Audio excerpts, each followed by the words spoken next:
سورۃ البقرہ کی آیت نمبر 219 تا 220 تک 21 تک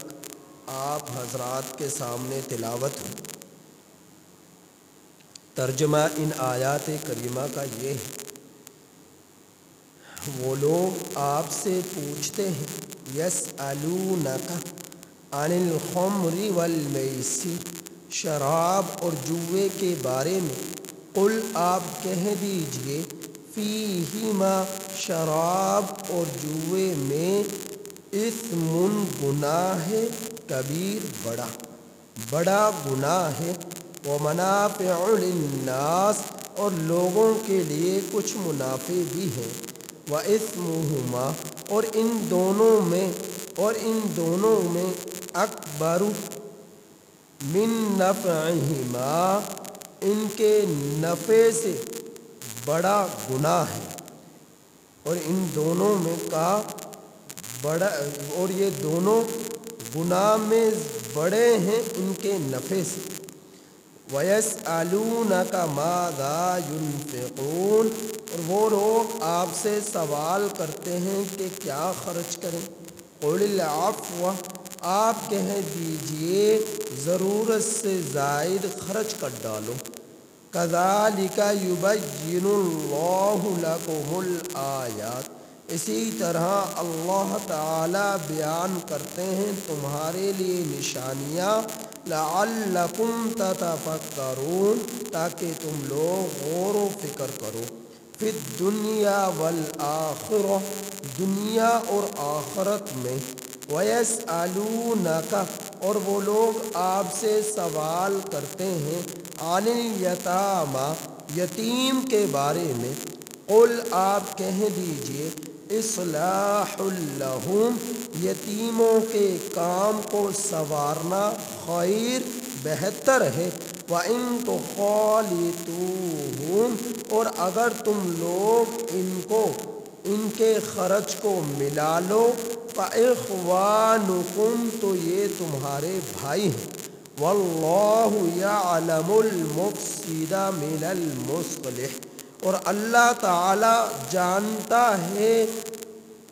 خرابی پیدا کرنے والے کو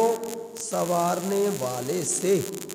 اور اللہ تعالی جانتے ہیں خرابی پیدا کرنے والے اور سنوارنے والے کو، اور اللہ تعالی جانتے ہیں خرابی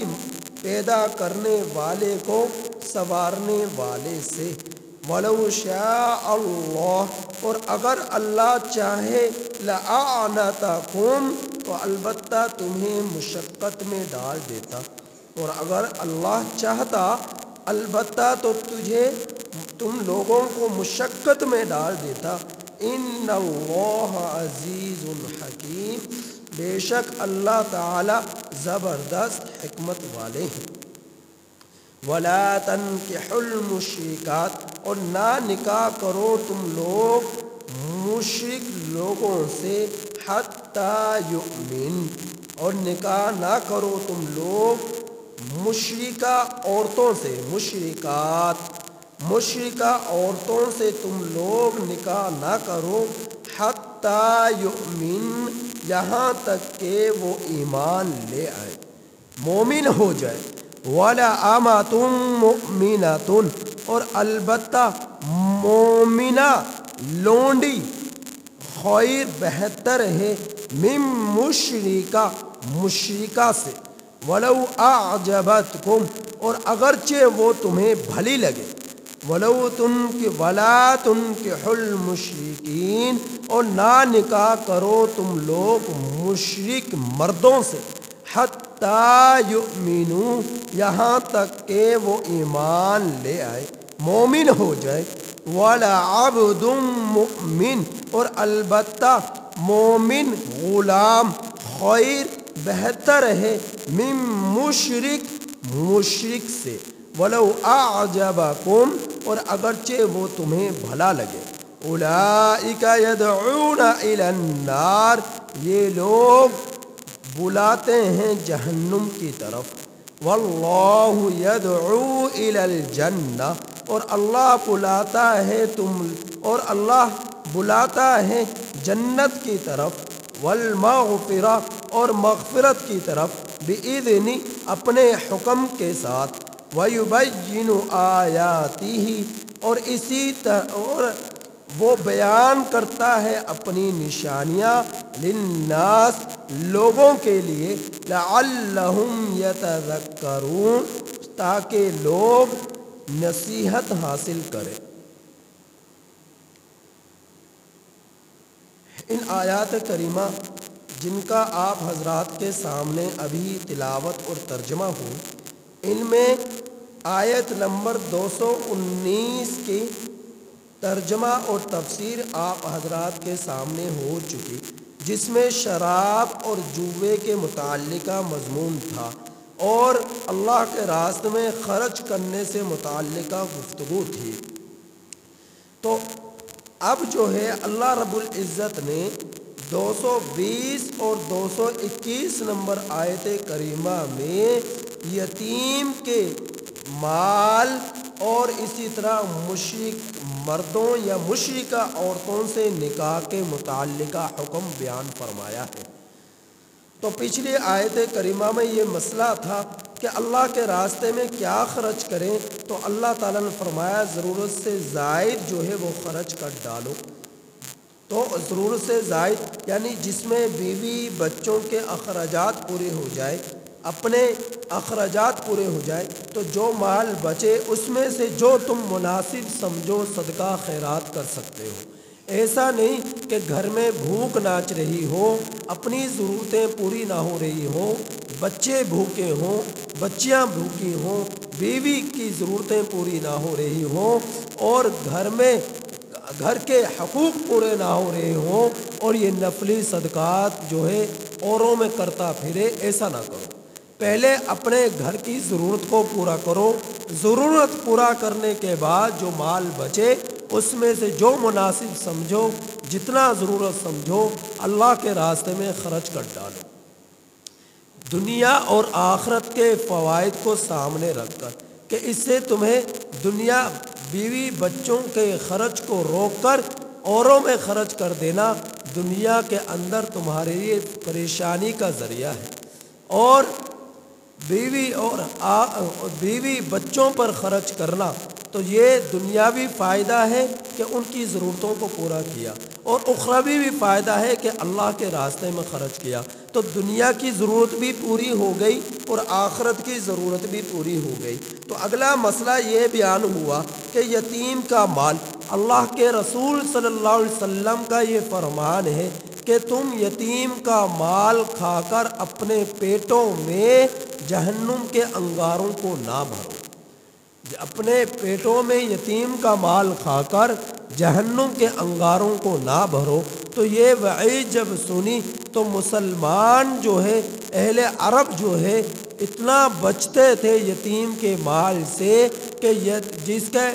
بھائی فوت ہو گیا تو اس کے بچے یتیم ہو گئے، جس کا تایا فوت ہو گیا اس کے بچے یتیم ہو گئے، اور تو جس کا چچا فوت ہو گیا اس کے بچے یتیم ہو گئے۔ اب اس کے چچا یا تایا وراثت میں کچھ نہ کچھ مال چھوڑ کر گیا، تو اب اس مال کی اس قدر وہ احتیاط کرتے برتنے میں کہ وعید سے بچنے کے لیے کہ ان کی ہانڈی الگ پکتی، ان کی سبزی الگ بنتی، اور ان کے کھانے پینا روٹی وغیرہ کا انتظام الگ سے ہوتا۔ اب ایک گھر ہے، ایک ہی گھر کے اندر دو ہانڈیاں پک رہی، ایک یتیم کی ایک اپنی۔ یتیم کی اس وجہ سے الگ سے بن رہی کہ کہیں یتیم کے مال سے بنی ہوئی ہانڈی کا استعمال ہم لوگ زیادہ نہ کر لیں، اس کے کھانے پینے کی چیزوں کا یتیم کے مقابلے میں ہم سے استعمال زیادہ نہ ہو جائے، تو اس قدر احتیاط برتے۔ لیکن اس طرح احتیاط کرنے میں مشقت ہوتی،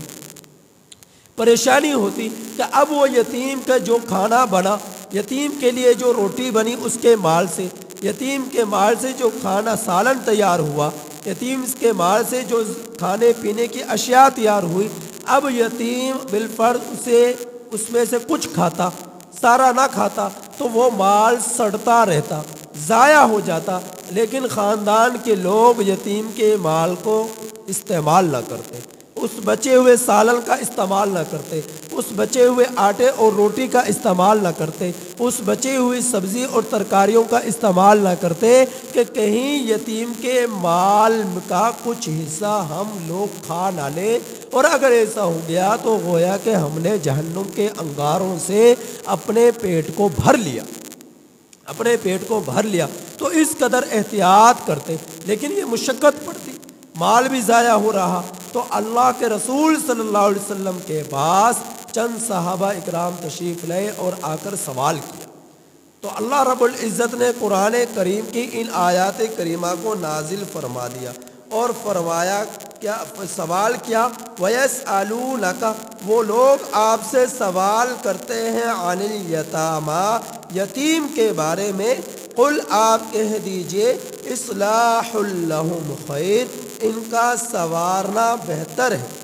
وَإِن تُخَالِطُوهُمْ، اور اگر تم ان کے مالوں کو ملا لو تو وہ تمہارے لیے بہتر ہے، یعنی اس کے مال میں سے جب تم کھانا تیار کرو اپنے گھر کا تو اس کے مال میں سے بھی کچھ کھانا جو ہے اپنے مال میں شامل کر لو۔ مثال کے طور پر تم لوگ تمہاری ضرورت 1 کلو آٹے کی ہے اور یتیم کی ضرورت 1 پاؤ آٹے کی ہے، تو آپ اپنے 1 کلو آٹے میں 1 پاؤ آٹا یتیم کے مال میں سے بھی ملا لو۔ یتیم کے لیے 1 کلو، آپ کی ضرورت 1 کلو سبزی کی ہے اور یتیم کی ضرورت آدھ پاؤ سبزی کی ہے، تو آپ آدھ پاؤ سبزی کو اپنے 1 کلو سبزی میں شامل کر لو اور اس کا یہ کھانا اپنے کھانے کے ساتھ بنا لو اور اس کا آٹا اپنے آٹے کے ساتھ گوندھ ڈالو۔ تو یہ کہ ان کو، یہ تمہارے بھائی ہیں، ان کا سنوارنا یہ تمہارے لیے زیادہ بہتر ہے، اپنے آپ کو بھی مشقت میں نہ ڈالو اور ان کا بھی احساس کرو، ان کا بھی خیال کرو کہ یتیم کا مال بھی تمہیں استعمال میں ضرورت سے زائد نہ آ جائے اور وہ ضائع بھی نہ ہو، ضائع ہونے سے بھی بچانا ہے اور اسراف سے بھی بچانا ہے، ضائع ہونے سے بھی بچانا ہے اور ضرورت سے زائد کہ تمہیں اس کا مال تمہارے مال سے زیادہ ہو جائے، اس سے بھی بچانا ہے کہ استعمال میں اس کا مال تمہارے مال سے زیادہ ہو جائے، اس سے بھی بچانا ہے۔ تو احتیاط بہتر ہے کہ تم لوگ جو ہے الگ ہانڈی نہ بناؤ، ایک ساتھ بنا لو، الگ آٹا نہ گوندو، ایک ساتھ گوندھ لو، تو لیکن اتنا گوندو جتنی اس کی ضرورت ہے، اس سے اضافی نہ گوندو، اور تم اپنے لیے اتنا گوندو جتنی تمہارے لیے ضرورت ہے، اور اپنا مال یتیم کے مال سے زیادہ کر لو احتیاطاً، کہ برابر بھی نہ رکھو، زیادہ کر لو احتیاطاً کہ اپنا مال، آپ کے مال کو یتیم کھا لے لیکن یتیم کا مال آپ کے حصے میں نہ آئے، لیکن ایک ساتھ ہانڈی بن جائے اور اس ہانڈی میں آپ کا مال زیادہ ہو جائے۔ تو آپ اس احساس کے ساتھ یتیم کا خیال کرو گے تو اللہ رب العزت اس پر آپ کو اجر دے گا، اس پر آپ کو اللہ رب العزت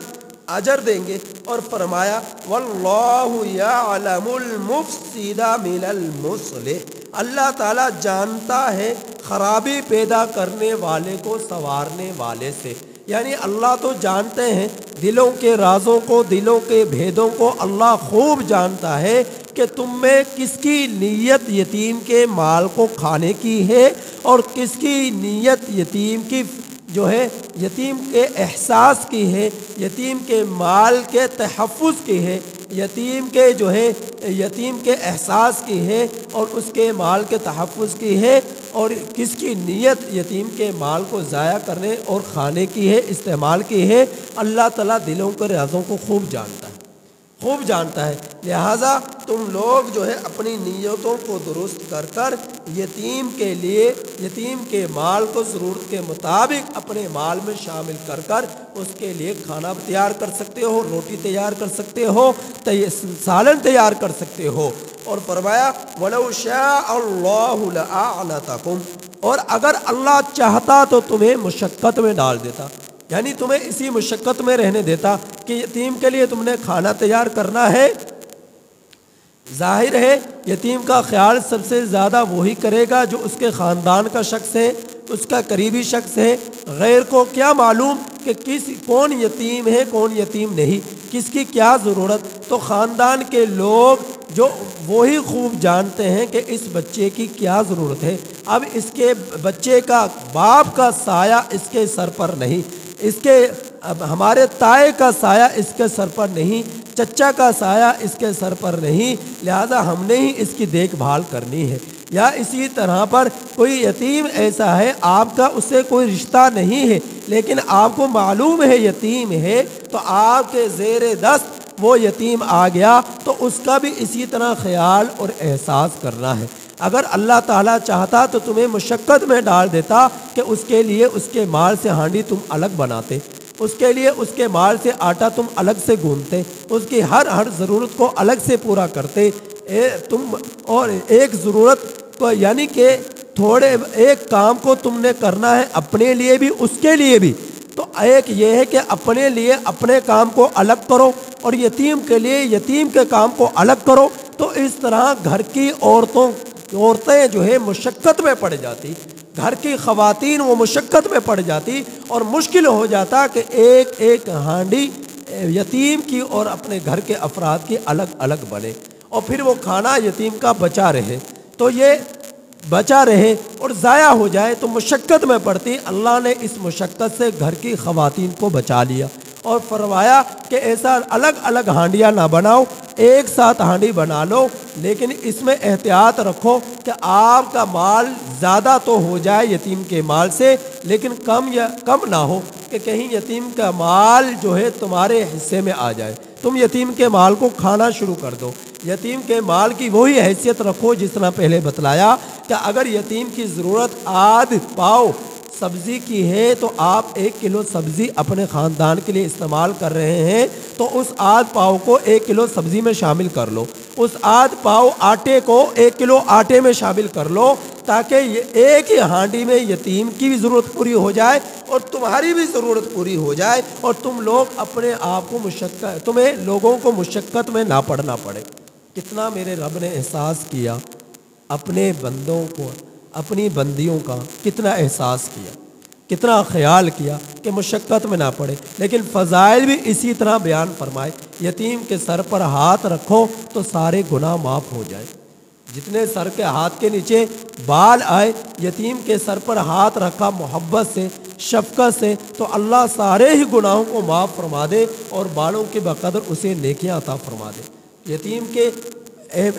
کا احساس کرنا، خیال کرنا بہت سارے فضائل پر محیط ہے، مشتمل ہے، لہٰذا یتیم کا احساس کرنا چاہیے، خیال کرنا چاہیے، اس پر خرچ کرنا چاہیے، نہ یہ کہ یتیم کے مال پر قابض بن کر بیٹھ جائے، یتیم کے مال پر جو ہے حقدار بن کر بیٹھ جائے، قابض بن کر بیٹھ جائے اور اسے کھانا شروع کر دے اور یتیم کو کچھ نہ دے اور اس کے وراثت کے سارے مال پر خود ہی قابض بن جائے، ایسا نہ کرے تو یہ اپنے پیٹ کو جہنم کے انگاروں سے بھرنا ہے۔ تو اگلی آیت کریمہ جو کہ آیت نمبر 222 ہے 221 ہے، اس آیت کریمہ میں اللہ جل جلالہ نے مشرکہ عورتیں اور مشرک مردوں سے مسلمہ عورتوں کا نکاح کا مسئلہ بیان فرمایا ہے کہ مشرک مرد یا مشرکہ عورتیں 2 طرح کی ہوں گی، یا تو وہ اہل کتاب ہوں گی یا پھر وہ اہل کتاب مشرکہ نہ ہوں گی۔ اہل کتاب کے عقائد اسلام 3 ہیں، نمبر 1 توحید، نمبر 2 رسالت، نمبر 3 آخرت، جبکہ اہل کتاب سے ہٹ کر دوسرے جو مشرک ہیں نہ ان کا عقیدہ، نہ وہ عقیدہ توحید پر قائم، نہ ہی وہ عقیدہ رسالت پر قائم، نہ ہی وہ عقیدہ آخرت پر قائم، جبکہ اہل کتاب عقیدہ توحید پر بھی قائم، عقیدہ آخرت پر بھی قائم، اگر وہ قائم نہیں ہے تو وہ رسالت پر قائم نہیں ہے۔ تو عقیدہ توحید اور آخرت پر قائم ہے، تو جو لوگ عقیدہ توحید اور آخرت پر بھی قائم نہیں ہیں ان کے مقابلے میں یہ زیادہ بہتر ہیں۔ ایک طرف وہ ہیں جو عقیدہ توحید پر بھی قائم نہیں، عقیدہ آخرت پر بھی قائم نہیں، اور عقیدہ رسالت پر قائم نہیں۔ عقائد اسلام میں سے تینوں عقیدوں پر کوئی کسی شخص کا نظریہ اور عقیدہ نہیں ہے، تو ایسے عورتیں اور ایسی مردوں سے مسلمان مرد یا مسلمان عورت کا نکاح کرنا جائز نہیں ہے، چاہے وہ مشرکہ عورت چاہے وہ مشرک مرد تمہاری نظروں میں اس کی خوبیاں، اس کی اچھائیاں، اس کے جو ہے بھلائیاں کتنی ہی بھلی معلوم ہو، کتنی مستحسن معلوم ہو، لیکن ان سے نکاح کرنا نہ ان کی عورتوں سے نہ ہی ان کے مردوں سے جائز ہے۔ البتہ ان کے مقابلے میں وہ مرد یا وہ عورت جو مشرکہ ہے لیکن اہل کتاب ہے، یعنی اہل کتاب کا کیا مطلب؟ تورات، زبور، انجیل وغیرہ کے آسمانی کتابوں پر ایمان رکھنے والے، اپنے پیغمبروں پر ایمان رکھنے والے ہیں، آسمانی کتابوں پر ایمان رکھنے والے ہیں، تو وہ اہل کتاب یہود و نصارہ وغیرہ جو صحیح معنی میں اہل کتاب ہیں، تو ان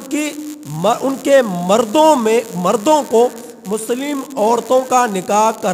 کرنا یہ جائز نہیں ہے۔ البتہ اہل کتاب کی عورتوں سے مسلم مرد یا مسلم مرد کا نکاح کرنا یہ جائز ہے لیکن پسندیدہ نہیں ہے، جائز ہے لیکن پسندیدہ نہیں ہے۔ تو پھر اب یہ سوال اٹھتا ہے کہ کیوں جائز نہیں؟ جب عورت سے نکاح کرنا جائز ہے تو ان کے مردوں کو مسلمہ عورت کا نکاح کرانا بھی جائز ہونا چاہیے۔ تو شریعت نے اس کی اجازت نہیں دی۔ کیوں نہیں دی؟ اس وجہ سے کہ اگر دونوں ہی اگر مسلم مرد ہے اور مشرک عورت ہے تو پھر مشرکہ عورت ہے یا مشرک مرد ہے، اور دوسری طرف نکاح میں دے جانے والی یا تو مشرکہ عورت ہے یا مشرکہ مرد ہے، یقیناً جب ان کا نکاح ہوگا تو آپس میں مودت ہوگی، محبت ہوگی اور آپس میں یگاغت ہوگی، ایک دوسرے سے جو ہے بے تکلفی ہوگی، قربتیں ہوں گی، تو پھر ایک دوسرے سے یہ زوجین متاثر ہو سکتے ہیں، اور یقیناً کفر اپنی طرف لوگوں کو کھینچتا ہے۔ جب ایک عورت ایک مشرک مرد کے نکاح میں چلی گئی تو اس کی ماتحتی میں وقت گزار رہی تو اس کے کاموں سے، ان کے مذہب سے متاثرہ ہو کر وہ مشرکہ ہی بن جائے گی، وہ مشرکہ ہی اور کافرہ ہی بن جائے گی۔ اور اگر مشرک مرد ہے تو اس کے نکاح میں مسلمہ عورت آئے تو اس کی تو بالکل بھی گنجائش نہیں۔ اور اگر اہل کتاب ہے تو اہل کتاب کے عورت سے نکاح کرنا تو جائز مسلم مرد کے لیے، لیکن اہل کتاب کے مرد کو مسلمہ عورت کا نکاح کرنا یا کرانا یہ جائز نہیں، کیونکہ عورت مرد کے ماتحتی میں ہے۔ جب یہ مسلمہ عورت اہل کتاب یہودی یا نصرانی کے، عیسائی کے نکاح میں چلی گئی تو ماتحتی میں ہے، تو ان قریب کوئی بعید نہیں کہ وہ عورت اس کے مذہب سے متاثرہ ہو کر وہ مسلمہ عورت مذہب عیسائیت اختیار کر لے یا مذہب یہودیت اختیار کر لے۔ اس وجہ سے اس سے بچنا ضروری ہے کہ مسلمہ عورت کا نکاح اہل کتاب سے بالکل بھی نہ کرایا جائے، اور مشرک اہل کتاب کی عورت سے مسلم مرد نکاح تو کر سکتا ہے لیکن پسندیدہ نہیں ہے۔ اسی کے بارے میں اللہ تعالیٰ بیان فرما رہے ہیں کہ یہ مشرک لوگ تم لوگوں کو جہنم کی طرف بلا رہے ہیں، اور جبکہ اللہ تمہیں جنت کی طرف بلا رہا ہے، مغفرت کی طرف بلا رہا ہے، لہٰذا تم اپنے رب کی بات کو مانو اور اپنے رب کی پکار پر لبیک کہتے ہوئے، بلاوے پر لبیک کہتے ہوئے، حاضر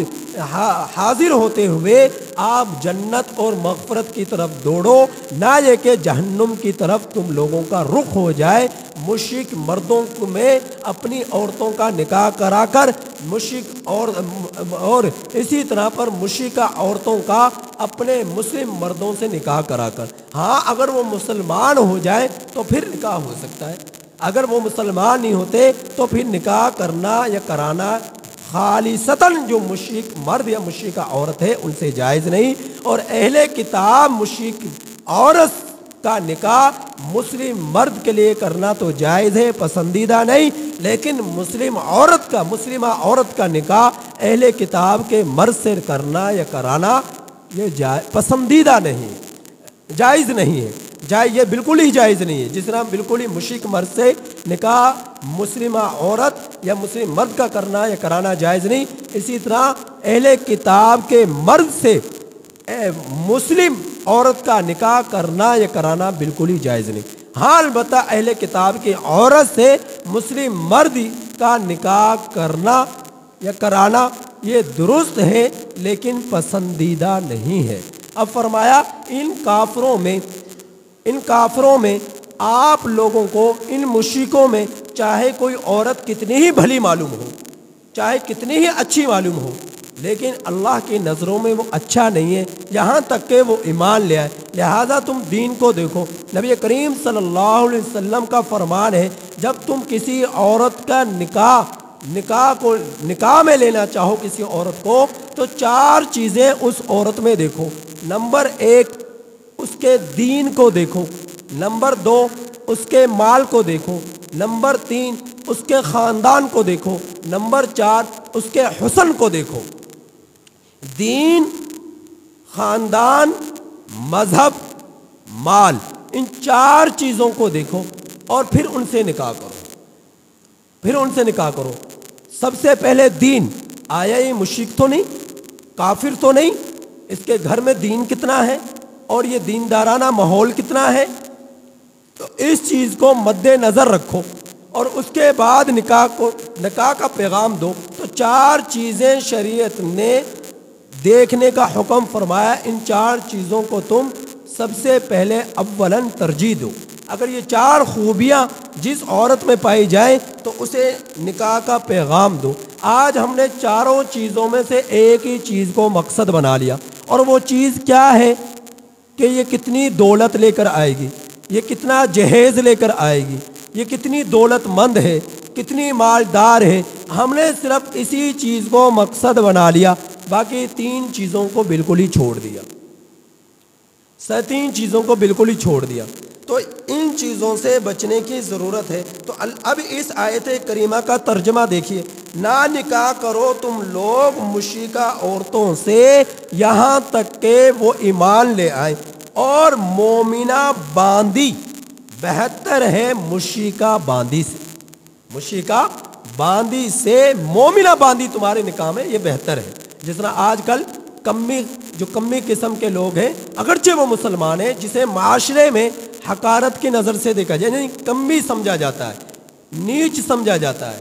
3rd درجے کا سمجھا جاتا ہے، کم درجے کا سمجھا جاتا ہے، تو ایک اعلیٰ خاندان رکھنے والا، حسب نسب رکھنے والا، وہ کبھی بھی اگرچہ وہ مسلمان ہے تو اسے نکاح کا پیغام نہیں دے گا،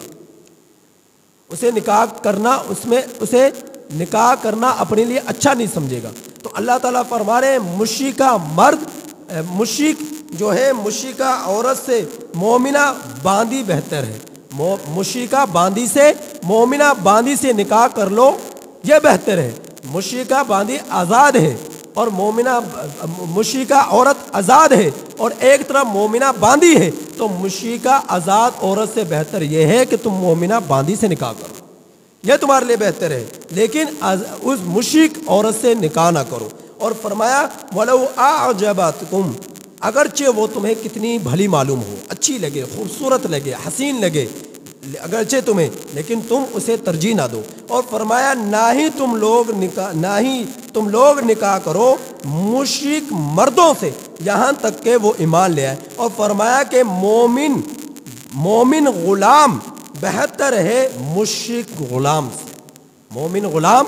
بہتر ہے مشرک غلام سے۔ اور فرمایا وَلَوْ أَعْجَبَكُمْ، اگرچہ وہ تمہیں کتنا ہی بھلا معلوم ہو، خوبصورت لگے، ایک مشرک مرد ہے اور ایک طرف مومن مرد ہے لیکن غلام ہے، تو شریعت یہ کہتی ہے کہ آپ مومن ایمان کو ترجیح دو چاہے وہ غلام ہی کیوں نہ ہو، لیکن آزاد غلام ہے اور لیکن مشرک ہے اسے تم ترجیح نہ دو، آزاد شخص ہے لیکن مشرک ہے اسے تم ترجیح نہ دو، اگر مومن ہے چاہے وہ غلام ہے اسے تم ترجیح دو۔ اگر تم نے نکاح ہی کرنا ہے۔ اور فرمایا اولئک یدعون الی النار، یہ مشرک لوگ، یہ کافر لوگ تمہیں جہنم کی طرف بلا رہے ہیں، جبکہ تمہارا رب تمہیں واللہ یدعو الی الجنہ، جہنم کی طرف بلا رہے ہیں۔ کیا مقصد؟ جب تم نے اپنی عورتوں کا نکاح مشرک مردوں میں کرنا شروع کر دیا، مشرک مردوں میں کرنا شروع کر دیا تو یقیناً وہ عورتیں مشرکہ ہو جائیں گی، ان کے مذہب سے متاثرہ ہو جائیں گے۔ جب ان کے رہن سہن کو دیکھیں گی، کھانے پینے کو دیکھیں گی، یقیناً ان کا کھانا بھی حرام، سور کے گوشت کو کھاتے ہیں، کتے کے گوشت کو کھاتے ہیں، کیڑے مکوڑوں کے گوشت کو کھاتے ہیں، بندر خنزیر کے گوشت کو کھاتے ہیں، ان کا سارا ہی رہنا سہنا معاملات حرام چیزوں پر مشتمل ہے۔ جب تم نے اپنی عورت کا نکاح ان مشرک مردوں میں کر دیا، یقیناً وہ بھی انہی جیسے کام کرنا شروع کر دے گی، یہاں تک کہ اپنی ایمان سے ہاتھ دھو بیٹھے گی۔ جب ہاتھ سے ایمان دھو بیٹھی تو اس کا مسکن کیا ہوا، اس کا ٹھکانہ کیا ہوا؟ تو اس کی دنیا بھی برباد ہوئی اور آخرت بھی برباد ہوئی، اور اس کا مسکن جہنم ہو گیا۔ اب وہ جہنم میں خلود فی النار ہو گئی، ہمیشہ ہمیشہ کے لیے جہنم کے اندر چلے گئے۔ جبکہ تمہارا رب کہہ رہا ہے تم ان سے نکاح نہ کرو، ان سے بچ کر رہو، تو اللہ ان سے بچ کر رہے، یقیناً تو تم ان کے مذہب سے بھی متاثر نہیں ہوگے، ان کے حرام کاموں سے بھی تم بچ جاؤ گے، ان کے حرام کردہ چیزوں سے بھی تم بچ جاؤ گے، ان کے غلط عقائد سے بھی تم بچ جاؤ گے، تمہارے نظریات بھی درست رہیں گے، تمہارا دین بھی درست رہے گا، اور پھر تمہارا دین درست رہا، تمہارا عقیدہ درست رہا، تمہارے نظریات درست رہے، تمہارا ایمان درست رہا، تو پھر تمہارا مسکن کیا ہوگا؟ جنت، تو تم جنت میں چلے جاؤ گے۔ تو اللہ تعالیٰ فرما رہے ہیں لہٰذا تم لوگ اپنے آپ کو جہنم کی طرف نہ لے کر جاؤ مشرک مردوں سے نکاح کر کر، تم اپنے آپ کو، تمہارا رب تمہیں جہنم سے بچا رہا ہے اور جہنم کی طرف بلا رہا ہے، والمغفرہ، اور مغفرت کی طرف بلا رہا ہے اپنے حکم کے ذریعے سے، وَيُبَيِّنُ آيَاتِهِ لِلنَّاسِ، اور وہ بیان کرتا ہے اپنی نشانیاں لوگوں کے لیے، لَعَلَّهُمْ يَتَذَكَّرُونَ، تاکہ لوگ نصیحت حاصل کریں، تاکہ لوگ نصیحت حاصل کریں۔